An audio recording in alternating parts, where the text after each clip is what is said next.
Because the watch world, like a lot of other worlds where there's the automobile and sometimes even the fashion world, it kind of lives within the world that it does, and sometimes unless you do something that's disruptive to it, it doesn't really change much, you know? So we're trying to be as disruptive as we can in some of the things that we do there.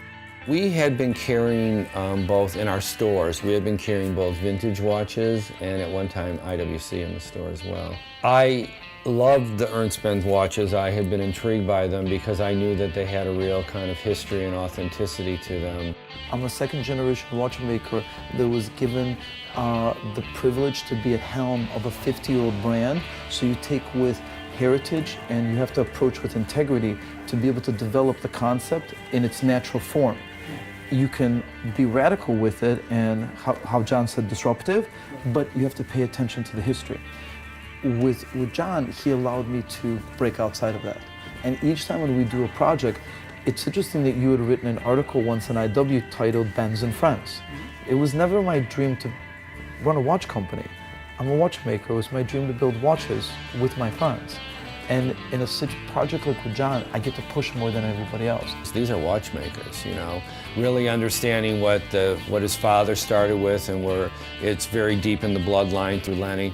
I all of a sudden went from being more interested in Ernst Benz than just carrying some watches in our stores to being intrigued with a family that was true watchmakers that were running a company, designing product, building the product, repairing product for people.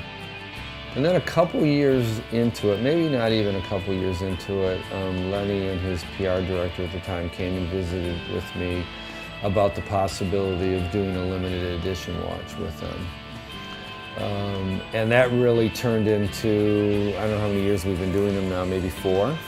4 years of doing the limited edition watches.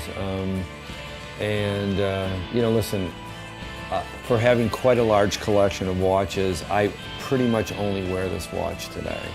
And I have other Ernst Benz watches as well, but and being so discerning about what I have on my wrist, I find like I almost don't need the other watches anymore, which is really kind of crazy, because it's kind of the perfect watch for me. It's the perfect scale, it's the perfect detail, it's the perfect patina, it's all the kind of things.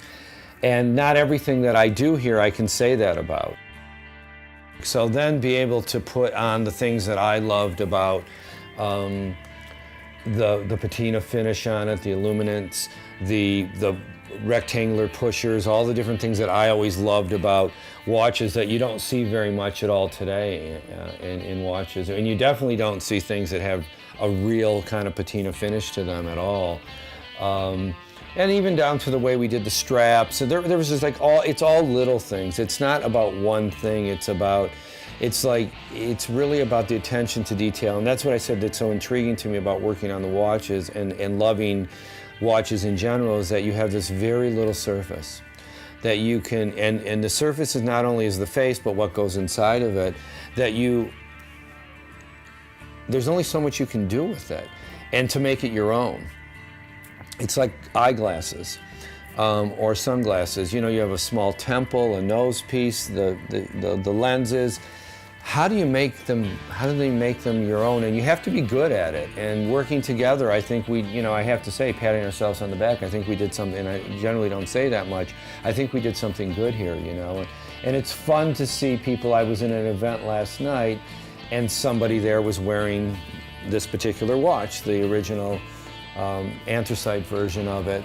And he wasn't talking to me. I saw him across the room, but I saw that watch and I was like smiling to myself, like, wow, that's a pretty cool feeling to see that.